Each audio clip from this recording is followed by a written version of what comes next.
Hello everyone, welcome to a online solution. मैं हूं अशफाक। कल मैं आपको इकोनॉमिक्स का 14, 12, 13 क्वेश्चन शायद बताया था। ठीक है, ये क्वेश्चन देख लीजिएगा फिर से। बस अब मैं आपको बताऊंगा नहीं, जो अगर कल वाली वीडियो नहीं देखे ना तो यहाँ से आप क्वेश्चन भी उतार सकते हैं। देखो बस यहाँ से ले लीजिए आप। लेकिन कल वाले अगर आप वीडियो देखते हैं तो वहाँ पर मैं आपको अच्छे तरीके से अंडरस्टैंड करवाया हूँ, और अगर वो उसको आप समझ लेंगे तो मेरे ख्याल से आपको ऐसे भी समझ में आ जाएगा। और आप जब मैं समझाऊंगा तो आपको थोड़ा सा और माइंड में अच्छी तरीके से बातें चली जाएगी। ठीक है, ये सवाल था, प्रत्याय था, वस्तु विनिमय प्रणाली था, स्क्रीनशॉट ले लीजिए। ठीक है, अगर आपको ये नहीं हो पा रहा तो नेक्स्ट वीडियो वो वीडियो जाकर देख लीजिएगा। ठीक है, चलिए ये देखिए आधारभूत संरचना, ये देखिए सहकारिता से आप क्या समझते हैं। जो नहीं देखें तो वो इसको देख लीजिए, कोई दिक्कत नहीं, कोई दिक्कत नहीं। ठीक है, और अब ये कल मैं यहाँ तक बताया था। ठीक है, और यहाँ पर मैं टिक भी लगा दिया था। देखिए सवाल, कॉपी भी देख सकते हैं आप, है ना। ये वीडियो नंबर 2 बनेगा और 2 में आपका पूरा 2 नंबर वाला सवाल खत्म। 2 नंबर वाला सवाल आज खत्म हो जाएगा। तो कल से फिर दूसरा लेसन मैं आपको शुरू करूँगा। लॉन्ग वाला सवाल अभी नहीं, लास्ट में बताऊँगा। ठीक है, अगर आपको जहाँ से मिलता है आप वहाँ से इंतजाम कर सकते हैं। तो देखिए आज मैं आपको सब टिक लगाता हूँ। ये भी मैं बताने वाला हूँ, ये भी सब सवाल बताएंगे। ठीक है, ये सारा सवाल आज वीडियो नंबर 2 में पढ़ेंगे। बाकी जो लॉन्ग सवाल है उसको मैं पहले लॉन्ग बाद में बताऊंगा। लेकिन जो शुरू में है 2 नंबर पहले फटाफट जल्दी से खत्म कर लेते इसको बना के। ठीक है, चलिए तो सवाल मेरा क्या था, ये था आर्थिक नियोजन क्या है, यही सवाल था ना। कोशिश करेंगे कि आपको जितना जल्दी मैं प्रोवाइड करूं। ठीक है, और बाकी आप खुद से भी इंतजाम करने की कोशिश कीजिए तो ज़्यादा बेहतर होगा। मैं तो पूरी तरीके से कोशिश कर रहा हूँ, देख रहे हैं आप कि कितनी मेहनत कर रहा हूँ मैं आप लोगों के लिए। चलिए आर्थिक नियोजन क्या, ये देख रहे हैं। संक्षेप में लिखना है 2 नंबर वाला सवाल, तो कम से कम 30 से 50 शब्द में लिखना है। थोड़ा सा जैसे ये जो लिखा हुआ ना 2 नंबर में, तो लगता है कि हाँ चलो 2 नंबर के लायक भी है, 3 नंबर का 3 नंबर का लायक भी है, ये होना भी चाहिए, है ना। आर्थिक नियोजन एक ऐसी योजना है जिसमें आर्थिक क्षेत्र में राजकीय हस्तक्षेप तथा राज्य की साझेदारी होती है। नियोजन का मतलब होता है योजना से बना नियोजन। ठीक है, तो आर्थिक नियोजन मतलब आर्थिक का मतलब आर्थिक का होता है पैसे वैसे का। तो बोलता है कि आर्थिक नियोजन एक ऐसी योजना है जिसमें आर्थिक क्षेत्र में कृषि क्षेत्र, परिवहन क्षेत्र, बहुत सा क्षेत्र आता है, सेवा क्षेत्र, उन सभी क्षेत्रों में राजकीय हस्तक्षेप यानी कि राजकीय और राज्य की साझेदारी होती है। योजना नियोजन निश्चित लक्ष्यों की प्राप्ति के लिए आर्थिक क्रियाओं का निर्देश होता है। नियोजन होता है ना, जैसे कि कोई नियोजन बनाए, कोई योजना बनाए 4 साल का, 5 साल का, इस नियोजन के अंदर के ये काम करना है। सुने भी होंगे ये नियोजन चल रहा। तो इसके अंदर क्या होता है, योजना निश्चित लक्ष्यों के, जो एक लक्ष्य बनाता है इस आर्थिक नियोजन में, और उस पैसा को उस लक्ष्य में पूरा खर्च करता है। जैसे कि कोई योजना बना ली कि कृषि के लिए कि हमको इस समय इतने समय तक 2 साल तक कृषि में पूरा पैसा मतलब इतना पैसा हमको लगाना है ताकि ये थोड़ा से आगे हो, ये लक्ष्य प्राप्त हो। तो नियोजन निश्चित लक्ष्यों की प्राप्ति के लिए आर्थिक क्रियाओं का निर्देशन है। नियोजन का उद्देश्य सामाजिक क्रियाओं को ऊपर उठाना होता है। नियोजन का मतलब होता है कि सामाजिक जो क्रियाएं हो रही, जैसे कि कोई भी चीज़ विकास में, आर्थिक क्षेत्र में कोई भी चीज़ हो, ठीक है, कोई भी क्षेत्र आर्थिक क्षेत्र में आ जाए जिससे समाज का विकास हो सके, तो सामाजिक क्रियाओं को ऊपर उठाना नियोजन उपलब्ध संसाधनों का सर्वोत्तम उपयोग का एक तरीका है ना। उपलब्ध संसाधनों का नियोजन क्या, उपलब्ध संसाधनों का एक सर्वोत्तम उपयोग का एक तरीका है जिसका हम उपयोग नियोजन, आर्थिक नियोजन विधि से कर सकते हैं। और इसके अंतर्गत कोई भी एक नियोजन बना करके कोई निश्चित लक्ष्य प्राप्त लेकर के उसकी प्राप्ति के लिए उसके बीच अंदर जो है काम कर सकते हैं। ठीक है, तो आर्थिक नियोजन में राजकीय हस्तक्षेप और राज्य की साझेदारी, ये दोनों मिल करके कोई एक आर्थिक नियोजन बनाता है। अब आर्थिक नियोजन में कुछ भी क्षेत्र आ जाएगा, सिर्फ उसमें आर्थिक क्षेत्र आना चाहिए। आप समझा रहा, मतलब कि कृषि क्षेत्र हो या परिवहन क्षेत्र हो या सेवा क्षेत्र, इसके अंदर बहुत सारा आर्थिक क्षेत्र आता है। चलिए ये देखिए क्रेडिट कार्ड क्या है, तो क्रेडिट कार्ड तो जानते हैं एटीएम कार्ड की तरह क्रेडिट कार्ड होता है। तो देखते हैं एटीएम कार्ड तो मैं बता दिया हूँ। तो मुझे अच्छा एक बात तो मैं कहने ही भूल गया हूँ, जो मैं कल वीडियो बनाया था मैंने कल जो मैंने वीडियो बनाया था, तो क्या वो वीडियो का सारा सवाल आपको याद हो गया? अगर याद हो गया तो नीचे पहले मुझे कमेंट करके बताओ, मैं आप लोग का कमेंट देखना चाहता हूँ। यस सर मुझे याद हो गया, ठीक है, तभी हम संतुष्ट हो पाएँ कि यस मैं जो मेहनत कर रहा हूँ तो आपके लिए वो लाभदायक हो रहा है, फायदेमंद हो रहा है, ठीक है। नहीं तो लगेगा कि मैं तो लकीर का फकीर बन रहा हूँ, बस यूं ही डालते जा रहा हूँ। तो मेरा मकसद, मेरा लक्ष्य ये है कि आपको हेल्प करना, और आप इससे हेल्प लेना, सिर्फ वीडियो देख करके हंस हंस के निकल जाना, पीडीएफ ले लेना, ये मेरा मकसद नहीं। आपको इसको याद करना पड़ेगा, ठीक है। ये मैं आपको ये जिम्मेदारी दे रहा हूँ, ठीक है। ये प्रेशर समझो, मैं समझ लो एज ए टीचर के रूप में आपको बोल रहा हूँ कि आपको ये सवाल याद करना होगा। अगर आप हमें एक टीचर के रूप में एक्सेप्ट करते हो तो फिर आप जरूर याद कर लेंगे। चलिए, क्रेडिट कार्ड क्या है? क्रेडिट कार्ड प्लास्टिक मुद्रा का एक रूप है। प्लास्टिक कार्ड, एटीएम कार्ड कैसे रहता है? प्लास्टिक टाइप का रहता है। क्रेडिट कार्ड भी वही होता है। विश्व में प्रचलित credit card tap master card, मतलब ये नाम है, मास्टर कार्ड हो गया, है ना, अमेरिकन एक्सप्रेस आदि प्रसिद्ध है। क्रेडिट कार्ड के अंतर्गत ग्राहक की वित्तीय स्थिति को देखते हुए बैंक उसी साख की एक राशि निर्धारित कर देती है। मैं समझा देता हूँ, ठीक है। जिसके अंतर्गत वह अपने क्रेडिट कार्ड के माध्यम से निर्धारित धनराशि के अंतर्गत वस्तुओं और सेवाओं की खरीदारी करते हैं। मतलब क्रेडिट कार्ड एटीएम की तरह होता है। एटीएम कार्ड क्या होता है मेरे प्यारों? एटीएम कार्ड में आप ही का पैसा रहेगा और आप जब मर्जी तब निकाल लीजिएगा, है ना, जितना मर्जी जितना पैसा होता है निकालेगा। लेकिन क्रेडिट कार्ड क्या होता है? हर बैंक, अब जितने सारे बैंक होता है ना, वित्तीय स्थिति बोला, बैंक क्रेडिट कार्ड के अंतर्गत ग्राहक कौन होता है? बैंक का ही ग्राहक होता है लगभग, है ना। क्योंकि क्रेडिट कार्ड कौन देगा? अच्छा, बहुत से कंपनियां भी देती है, ठीक है। तो जो ग्राहक वित्तीय स्थिति, मतलब आप कितना कमाते हैं। अगर कोई महीना आदमी 50,000 महीना कमा रहा, तो उसकी इस स्थिति को देखते हुए एक क्रेडिट कार्ड बना देती है कंपनी उसको, ठीक है। ग्राहक को क्रेडिट कार्ड देती है और उसके लिए एक राशि निर्धारित कर दी जाती है कि ये जो कार्ड मैं दे रहा हूँ, इस कार्ड में 1 लाख रुपया है। मतलब स्थिति को देखते हुए, वित्तीय स्थिति को देखते हुए, जो जैसा अर्निंग जिसका है उसके हिसाब से देखते हुए, तो बोल दिया कि इस कार्ड में 1 लाख रुपया निर्धारित राशि है। अब 1 लाख रुपया आप अगर यूज करते हो तो उसके लिए कुछ टाइम बनाता है, जिसके अंतर्गत वह अपने क्रेडिट कार्ड के माध्यम से निर्धारित धनराशि के अंतर्गत वस्तुओं को, सेवाओं की खरीदारी करता है। मतलब जितना पैसा है उसमें दिया हुआ है, ये जो ग्राहक को दिया है, अब उस पैसा को एक उतने पैसा यूज कर सकता है, जब मर्जी तब यूज कर सकता है। लेकिन उसको उसका भरना भी पड़ेगा। ऐसा नहीं कि यूज कर ले तो छोड़ दे, फिर अपना नहीं हो गया। वो एटीएम में जो पैसा होता है वो आपका पैसा होता है, लेकिन क्रेडिट कार्ड जो कंपनी हो या ग्राहक को बैंक जो देती है ना, वो बैंक का पैसा रहता है और वो आपकी स्थिति को देखते हुए वो कार्ड प्रोवाइड करती है और उसमें कुछ पैसा निर्धारित करती है कि 50,000 40,000 आपको देते हैं मंथली, महीना। आप एक महीना में 40,000 रुपया है, मान लीजिए किसी को दिया 40,000 रुपया, तो एक महीना में 40,000 रुपया आप खर्च कर सकते हो। लेकिन इसके लिए टाइम भी बनाता है, अवधि भी बनता है कि 40 दिन के अंदर या 1 महीने के अंदर इसके अंदर पैसा रख देना है, पूरा खर्चा कहीं से भी इंतजाम करके जमा कर देना है। अगर नहीं जमा करेंगे तो फिर इंटरेस्ट लगेगा, ब्याज लगेगा, है ना, सूद लगेगा। ये होता है क्रेडिट कार्ड, ठीक है। एटीएम कार्ड अलग है, लेकिन दोनों का सेम लुक है खाली उसमें लिखा रहा है क्रेडिट कार्ड, एटीएम कार्ड, है ना। डेबिट कार्ड लिखा रहेगा एटीएम कार्ड में, ये क्रेडिट कार्ड है। तो क्रेडिट कार्ड में आपका पैसा नहीं, बल्कि आपके पैसे की स्थिति को देखते हुए आपको ग्राहक के रूप में जो है ना, वो आपको कार्ड देती है और एक टाइम निर्धारित भी करती है कि इतना टाइम के अंदर आपको पैसा वापस करना है, ठीक है। बाकी उतना टाइम के अंदर जितना पैसा, तो कभी कभी कुछ ऐसी नाजुक स्थिति आ जाती है तो उसका इस्तेमाल भी कर लेते हैं। वैश्वीकरण क्या करता है? वैश्वीकरण से क्या समझ? बहुत ही इंपॉर्टेंट सवाल डियर, मैं बोलता हूँ तो इसको तो मेरे ख्याल से 50% स्टूडेंट को याद होगा, और अगर याद नहीं है ना तो याद कर लो। वैश्वीकरण से क्या समझते हैं? तो वैश्वीकरण वह प्रक्रिया है जिसके द्वारा विश्व की विभिन्न अर्थव्यवस्थाओं का सामान्य या एकीकरण किया जाता है, समन्वय। तो वैश्वीकरण का मतलब, वैश्वीकरण बना विश्व से, विश्व को एक करना। और ये एक क्या होता है? एक अर्थव्यवस्था को एक करने के लिए बोला गया यहाँ पे वैश्वीकरण, एक अर्थव्यवस्था को। जैसे सुने होगा ना कि जर्मनी का एकीकरण किया गया, इटली का एकीकरण किया गया, तो विश्व को एकीकरण किया गया। और विश्व को एकीकरण किया गया किसमें? अर्थव्यवस्थाओं का समन्वय एवं एकीकरण किया जाता है। वैश्वीकरण के अंतर्गत पूंजी, वस्तु, प्रौद्योगिकी का निर्बाध रूप से एक देश से दूसरे देश में प्रवाह होता है। मतलब एक देश से दूसरे देश में जो है आप अपने पूंजी को प्रवाह कर सकते हैं, वस्तु को बेच सकते हैं, प्रौद्योगिकी को इस्तेमाल कर सकते हैं। तो ये हुआ वैश्वीकरण। तो वैश्वीकरण से तो ये फायदा हो कि सब देश जो है, जिसके पास जो कुछ है, वो जिसके पास कुछ नहीं है तो वो उसे खरीद रहा, उसको ये बेच रहा, यही वैश्वीकरण के अंतर्गत आता है, ठीक है। तो आप इसको याद कर लीजिएगा, वैश्वीकरण जो है एक ऐसा विश्व का विभिन्न अर्थव्यवस्थाओं का समन्वय एवं एकीकरण किया जाता है। जितना भी विश्व का अर्थव्यवस्था है सभी का क्या करता है? समन्वय करता है और एकीकरण करता है। इसके अंतर्गत क्या होता है? जितना पूंजी हो या वस्तु हो, प्रौद्योगिकी का हो, इन सभी का निर्बाध रूप से, है ना, एक तरीके से उसका एक देश से दूसरे देश जो है प्रवाह आवागमन करते रहते हैं। चलिए, 17 नंबर सवाल देखें, घरेलू सकल घरेलू उत्पाद क्या है? सकल घरेलू किसी देश में, अच्छा बहुत से बंदा नहीं जाने सकल घरेलू तो बोलेगा अपने घर के बारे में लिख देगा, हमारे देश में ये होता, हमारे घर में ये होता, घर घर के बारे में, लेकिन घर के नहीं, यहाँ पे घरेलू का मतलब है देश के बारे में बात की जाएगी।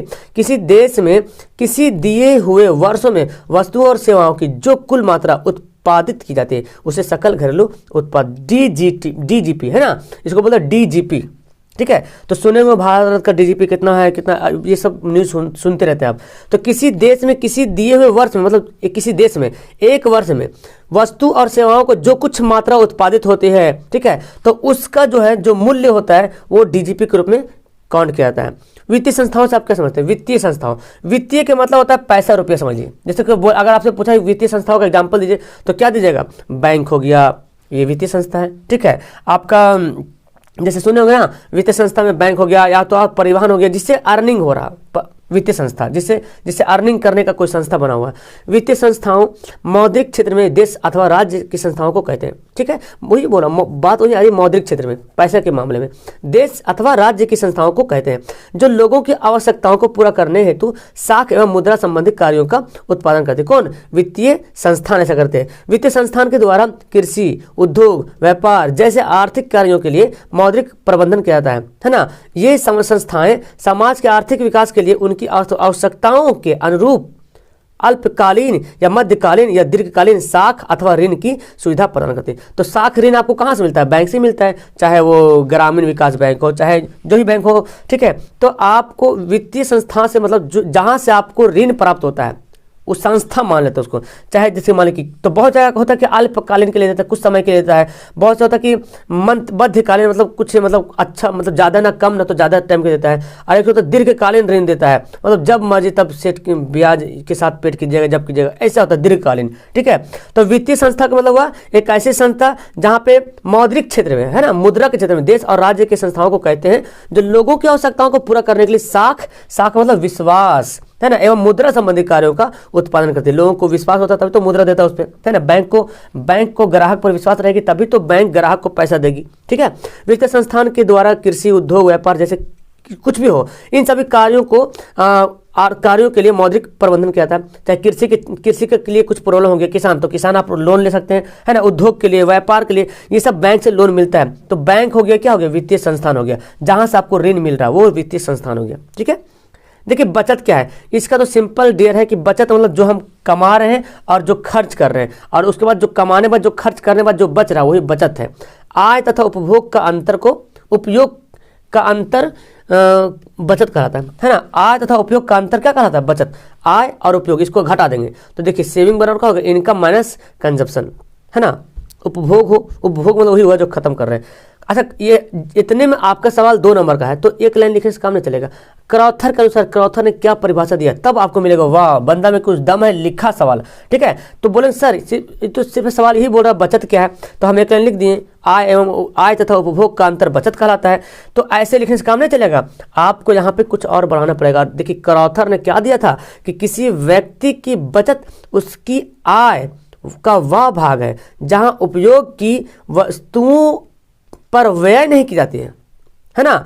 अर्थात अर्थव्यवस्था में स्थापित के लिए बचत एवं विनियोग एवं दूसरे के बराबर होना चाहिए। देखिए सिंपल से क्रॉथर क्या बोल रहा कि किसी व्यक्ति की बचत उसकी वह भाग है, किसी व्यक्ति को बचत हो रहा पैसा तो उसकी आय का जो इनकम का वह भाग है जहां उपयोग की वस्तुओं पर व्यय नहीं की जाती। सिंपल सी बात है, जो आप कमा रहे 20 रुपया, आप उसको खर्चे ही नहीं कर रहे तो बच रहा ना।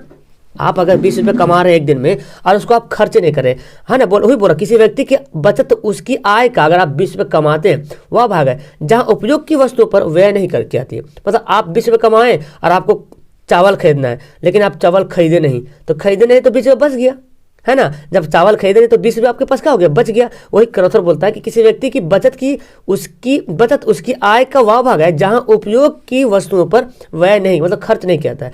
अब फिर बोलता है अर्थव्यवस्था में स्थायित्व के लिए बचत एवं विनियोग एवं दूसरे के बराबर होना चाहिए, यानी कि सेविंग बराबर आय, और जितना आप इनकम कर रहे हैं उसके हिसाब से आपको सेविंग भी करने की जरूरत है ना। तो जितना आप इनकम कर रहे हो उतना सेविंग करने की भी जरूरत है। तो ऐसा नहीं, ये कौन बोला था? ये क्रॉथर बोला था कि अगर जितना कमा रहे हैं उतने बचा रहे हैं, मतलब क्या हो रहा? खर्च नहीं कर रहे।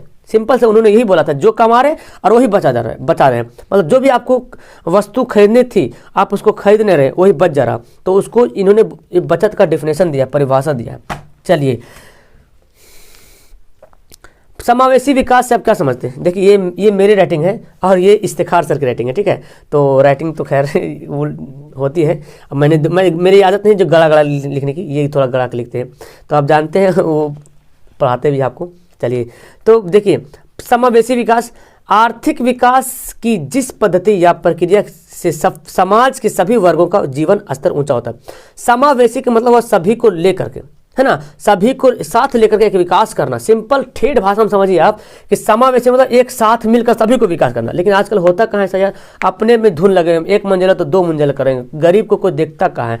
तो बोलता है कि आर्थिक विकास की जिस पद्धति में प्रक्रिया के समाज, ये तो आर्थिक विकास की जिस प्रक्रिया से समाज के सभी वर्गों का जीवन स्तर ऊंचा होता है, यानी कि जितने वर्ग, तबका, छोटा वर्ग हो या ऊंचा वर्ग हो, सभी का क्या होता है, स्तर ऊंचा होता है, ऊंचा हो जाए, तथा समाज का कोई भी वर्ग विकास के लाभ से अछूता ना रहे। ये तो बहुत मुश्किल वाली बात है, ऐसा तो होता ही है। एक आदमी आगे बढ़ा तो दूसरा पीछे जा रहा, अमीर अमीर होते जा रहा, गरीब गरीब होते जा रहा। तो सुने ना, अमीर अमीर होते जा रहा, गरीब गरीब होते जा रहा। लेकिन अगर समावेशी विकास की बात की जाए तो गरीब को भी अमीर करना है। तो जाहिर सी बात है, हमारे समाज में सभी वर्ग जो है तो सभी वर्ग एक जैसे तो है नहीं। तो अगर सब इस तरह से समावेशी विकास हो तो समावेशी विकास में क्या होगा, समावेशी विकास में क्या होगा कि सभी वर्गों के जो भी वर्ग है उन सब का जीवन स्तर क्या हो, ऊंचा हो। और जब ऊंचा होगा तो समाज का कोई भी वर्ग विकास के लाभ से अछूता नहीं होगा, है ना। विकास के लिए क्या क्या चीज़ लाभ मिल रही सरकार के द्वारा, तो फिर उससे छूटेगा नहीं। ऐसे ही विकास की क्रिया को समावेशी विकास कहते हैं। तो समाज, अगर समावेशी विकास होता है तो आपका समाज ही बहुत ऊंचा होगा, है ना, समाज ही बहुत विकास करेगा। सिंपल सी बात है। चलिए देखिए, मिश्रित अर्थव्यवस्था, आपको पता है भारत एक मिश्रित अर्थव्यवस्था देश है। क्या होता है मिश्रित अर्थव्यवस्था, समझ लेते हैं। मिश्रित अर्थव्यवस्था पूंजीवादी समाजवादी अर्थव्यवस्था का मिश्रण है। पूंजीवादी समाजवादी, है ना, पूंजीवादी समाजवादी, ये दोनों अर्थव्यवस्था, तो पूंजीवादी भी एक अर्थव्यवस्था है और समाजवादी भी अर्थव्यवस्था है। और जब पूंजीवादी और समाजवादी ये दोनों जब मिलता है तो क्या बनता है, मिश्रित अर्थव्यवस्था बनता है। मिश्रित अर्थव्यवस्था का मिश्रित अर्थव्यवस्था है, दूसरा डेफिनेशन दे रहा, जहां उत्पादन के साधनों का स्वामित्व सरकार तथा निजी व्यक्तियों के पास होता है। सिंपल सी बात है ना। तो एक तो डेफिनेशन होगा कि मिश्रित अर्थव्यवस्था वह अर्थव्यवस्था है जिसमें पूंजीवादी और समाजवादी दोनों अर्थव्यवस्था का मिश्रण होता है। एक ये हो गया। अब फिर दूसरा डिफिनेशन ये होगा कि मिश्रित अर्थव्यवस्था एक ऐसा अर्थव्यवस्था है जहां उत्पादन के साधन, जो भी सामान उत्पादन हो रहा उसमें जो है ना, उसका मालिक सरकार भी होगा और निजी व्यक्ति यानी कि प्राइवेट कंपनियां भी होती है। तब होता वो क्या, तब वो मिश्रित अर्थव्यवस्था का। जैसे आप सुनेंगे बहुत सी कंपनी प्राइवेट लिमिटेड सुनेंगे, तो प्राइवेट भी है लेकिन लिमिटेड है। वो पैसा जो है, जो भी इनकम कर रही है कंपनी, तो वो पैसा खुद भी रख रही है और सरकार को भी पैसा दे रही है। तो ऐसा होता है मिश्रित अर्थव्यवस्था में, ठीक है। तो यहाँ भारत एक मिश्रित अर्थव्यवस्था वाला देश है। यह अर्थव्यवस्था पूंजीवादी एवं समाजवादी के बीच रास्ता है ना। यह जो अर्थव्यवस्था जो है पूंजीवादी एवं समाजवादी के बीच रास्ता है। कौन, मिश्रित अर्थव्यवस्था, समझ आ गया। तो सिंपल सी मिश्रित अर्थव्यवस्था में पूंजीवादी और समाजवादी ये दोनों अगर जो मिल जाएगा अर्थव्यवस्था तो क्या कहलाएगा, मिश्रित अर्थव्यवस्था। और इस अर्थव्यवस्था में प्राइवेट कंपनी के जो मालिक होता है वो भी और सरकार दोनों इसका मालिक होता है, ठीक है। लेकिन पूंजीवादी में, अगर पूंजीवादी की सिर्फ बात की जाए तो सिर्फ प्राइवेट कंपनी मालिक होती है। समाजवादी में तो समाजवादी में समाज की बात कौन करेगा, सरकार ही तो होती है जो समाज की बात करती है। ये पूंजीवादी तो अपने फायदा के लिए, अपना पेट भरने के लिए करता है ना, जितना जितना लाभ, गरीब मरे तो मरे, कोई दिक्कत नहीं। लेकिन सरकार को सब कुछ साथ लेकर चलना होता है डियर, है ना। समाज के हर तबका के लोगों को विकास करने पे लगे होते हैं। तो ये हुआ समाजवादी और पूंजीवादी। और अगर दोनों मिल जाएगा तो मिश्रित हो जाएगा, अब दोनों मिलकर काम करेंगे। चलिए, आय से आपका समझ, तो आय मतलब क्या होता है, इनकम। अब बोले सर जो हम कमाते हैं वही आय, बिल्कुल। जब कोई व्यक्ति किसी प्रकार का शारीरिक काम करता है या मानसिक काम करता है और उस व्यक्ति को उसके काम के बदले जो पारिश्रमिक मिलता है उसे उस व्यक्ति का आय कहते हैं। क्लियर बात। जब कोई व्यक्ति, मतलब तरीका लिखने बोलने तो इजी बोल देते हैं, तरीका है जब कोई व्यक्ति किसी प्रकार का कोई काम करता है, या तो शारीरिक काम, या तो ईंटा ढो रहा हो या तो कंप्यूटर चला रहा हो, ठीक है। तो शारीरिक काम या मानसिक काम, और जो काम किया उस व्यक्ति को उस काम के बदले मासिक वेतन मिलता है ना, मंथली पैसा मिलता है। या तो यूं समझो उस व्यक्ति को उसके काम के बदले क्या मिलता है, पैसा मिलता है, पारिश्रमिक मिलता है। पारिश्रमिक मतलब क्या हुआ, पैसा मिलता है ना। उससे उस व्यक्ति का क्या है, जो पैसा मिला वही उसको तो क्या है, वही तो आय है। सिंपल है ना। आप जो बोले सर हम जो कमा रहे हैं 20 रुपया वो हमारा है, तो उसको तरीका ये हुआ कि आप कोई आदमी कोई व्यक्ति किसी प्रकार का शारीरिक काम या मानसिक काम के बदले से के जरिए कोई काम करता है और उस काम के बदले उसको धन मिलता है या रुपया मिलता है या मासिक मिलता है ना, मासिक मिलता है, तो उस व्यक्ति को क्या बोलेंगे, उस व्यक्ति का जो मिल रहा है वो आय है। आय वह अब देखो दूसरा डिफिनेशन है, आय वह मापदंड है जिसके द्वारा देश के आर्थिक विकास की स्थिति का आकलन किया था। तो इनकम से ही देश की आर्थिक स्थिति का आकलन किया था कि कौन व्यक्ति कितना इनकम कर रहा है, ये देश की आर्थिक आर्थिक विकास की स्थिति का आकलन भी किया था। अगर लोग कमाएगा ही नहीं तो देश का आर्थिक व्यवस्था कैसे बढ़ेगा, है ना। तो लोग कमाएगा, है ना, आर्थिक विकास जब ऊंचा होगा लोगों का तभी तो देश का भी आर्थिक व्यवस्था ऊंचा बढ़ेगा, है ना। देश अथवा राज्य को आय के आधार पर ही उसे विकसित और विकासशील श्रेणी में रखा जाता है। बिल्कुल सही बात बोला रहा, यानी कि जिस देश के जो लोग हैं अगर जितना विकास कर रहे हैं, जितना कमा रहे हैं, तो उस देश का राज्य भी विकसित होगा, है ना, उस राज्य भी विकसित होगा। अगर उस राज्य का व्यक्ति सारा व्यक्ति अगर उस राज्य का ज़्यादा धनी होते जा रहा तो राज्य भी बहुत धनी राज्य कराएगा, है ना। देश अगर सब देश का पूरा हर राज्य जो विकासशील की ओर बढ़ रहा और विकसित हो जाएगा तो देश अपने आप विकसित हो जाएगा। जाहिर सी बात है जब सभी राज्य विकसित हो जाएगा तो देश तो ऑटोमेटिक विकसित हो जाएगा, सिंपल सी बात है। तो इससे पता चलता है कि अगर एक आय एक ऐसा मापदंड है जिसके द्वारा देश के आर्थिक विकास की स्थिति का भी आकलन किया जाता है। अगर आप कमा रहे ज़्यादा तो इसके लिए आपका ही फायदा नहीं है बल्कि देश का भी फायदा है। अब 2 सवाल और बच गया मेरे प्यारों, देख लेते हैं 2 सवाल क्या है। 24वां सवाल, वैश्वीकरण के 2 सकारात्मक प्रभाव, मतलब जो वैश्वीकरण जो किया गया, जो सभी देश जो है मिल करके आय व्यय करेगा, है ना, आदान प्रदान करेगा एक देश से दूसरे देश, तो उस पर क्या प्रभाव पड़ सकता है। तो पहला तो यह है कि प्रत्यक्ष विदेशी निवेश को प्रोत्साहन मिलेगा। मतलब प्रत्यक्ष मतलब क्या होता है, डायरेक्ट विदेशी निवेश जो करते हैं। देखो वैश्वीकरण से प्रत्यक्ष विदेशी निवेश को बढ़ावा मिलने से विकासशील राष्ट्र को पूंजी की प्राप्ति हो जाएगी, है ना। जब प्रत्यक्ष विदेश एक दूसरे को निवेश करेगा, है ना, जब वैश्वीकरण में प्रत्यक्ष विदेशी मतलब डायरेक्ट अमेरिका से यूरोप जाएगा, अमेरिका से भारत से अमेरिका डायरेक्ट अगर निवेश कोई चीज़ होता है तो क्या होगा, अगर उसको बढ़ावा मिलता है तो जो विकासशील देश है उसकी पूंजी बढ़ेगी। ये कैसे हो रहा, ये वैश्वीकरण के सकारात्मक प्रभाव ही तो है ना, वैश्वीकरण के कारण ही तो ऐसा हो रहा। वैश्वीकरण अगर नहीं किया होता तो फिर एक देश दूसरे देश को व्यापार कहाँ से कर पाता, नहीं कर पाता। तो अगर एक देश दूसरे देश को व्यापार क्यों करा, क्योंकि फायदा होगा, और जब फायदा होगा तो विकासशील देश जो पूंजी जो उसकी प्राप्ति की पूंजी कमाएगा, है ना, विकासशील पूंजी कमाएगा। क्लियर बात है। देखिए प्रतियोगी शक्ति में वृद्धि होगा। प्रतियोगी मतलब जैसे कि बहुत सारा देश अलग अलग सेलिंग कर रहा, हर देश में जाके किसी इस देश का ब्रांड उस देश में बिक रहा जाकर, है ना, तो सभी देश का ब्रांड अपना अपना ब्रांड है, तो एक प्रतियोगी हो चलता है। जैसे कैसे आप लोगों का कंपटीशन चलता है ना कि हम फर्स्ट आएंगे वो फर्स्ट है, तो उसी तरह इसमें भी चलता है। वैश्वीकरण की नीति के कारण सभी देशों की प्रतियोगी शक्ति में वृद्धि होगी। अगर वैश्वीकरण हुआ तो इसमें क्या प्रतियोगी में वृद्धि होगा। हर देश चाहेगा कि हम बेहतर करें, हम अच्छा माल बनाएं, हम अच्छा बेचें उसको, है ना, ताकि अच्छी कीमत मिले। तो बोला जाए वैश्वीकरण की नीति के कारण सभी देशों की प्रतियोगी शक्ति में क्या होगा, वृद्धि होगा। अब इससे होगा क्या, जिससे कोई भी देश अपनी अर्थव्यवस्था में त्वरित विकास करेगा। क्लियर बात है। जब कोई देश अच्छी चीज़ बनाने लगेंगे तो उसकी बनाई हुई जो उत्पादन की हुई जो सामान है वो बिकेगी, और जब बिकेगी तो देश अपने आप ऑटोमेटिक विकास करेगा। तो ये कैसे, ये वैश्वीकरण के कारण है, सकारात्मक कार्य है। और लास्ट है विश्व व्यापार संगठन से आप क्या समझते हैं, WTO वर्ल्ड ट्रेड ऑर्गेनाइजेशन, जिसका स्थापना बस इसमें जो भी है ना सब ये दिया। विश्व व्यापार संगठन एक ऐसी संगठन है जिसका उद्देश्य क्या है, अंतर्राष्ट्रीय व्यापार को उदार करना। विश्व व्यापार मतलब विश्व के व्यापार को कंट्रोल करना। ये जो है ना वर्ल्ड में जो भी व्यापार हो रहा, जो वैश्वीकरण हो रहा है ना, उसके अंदर जो भी व्यापारें हो रही है उन सभी व्यापार को क्या करता है विश्व संगठन WTO क्या करता है, कंट्रोल करता है, उदार बनाता है। इसका मुख्यालय कहाँ है, जिनेवा में। विश्व व्यापार संगठन अंतर्राष्ट्रीय व्यापार से संबंधित नियमों को निर्धारित करती है ना, मतलब अंतर्राष्ट्रीय व्यापार में जो नियम है, जैसे भारत देश अगर अमेरिका में कुछ सामान बेचने के लिए गया है तो वहाँ के रूल नियम क्या है, कैसे अगर विश्व एक देश दूसरे देश से बेच रहा है, एक देश दूसरे देश को बेच रहा है, कोई सामान व्यापार कर रहा, तो WTO एक उसके लिए अलग से नियम कानून बनाए हुए, और उस नियम कानून के अंतर्गत जो है उस देश को फॉलो करना जो व्यापार करेगा, और देखता है कि इन नियमों का पालन हो, है ना। कौन देखता है, WTO। विश्व व्यापार संगठन सभी देश को मुक्त व्यापार की सुविधा देती है, मतलब आप फ्री होकर व्यापार कर सकते हैं। कोई भी देश किसी भी देश में जाकर के फ्री व्यापार कर सकता है। आप चाहें तो इंग्लैंड में जाकर व्यापार कर सकते हैं, कोई भी। तो बोला क्या जा रहा कि विश्व व्यापार संगठन, नाम से पता चला एक ऐसी संगठन है जिसका उद्देश्य क्या है, अंतर्राष्ट्रीय यानी कि इंटरनेशनल जो व्यापार हो रहा है ना उसको उदार बनाना, उसको विकास करना, ऐसे समझो। इसका मुख्यालय कहाँ, जिनेवा में, जिसकी स्थापना 1995 में हुई, ऐसे लिख सकते हो।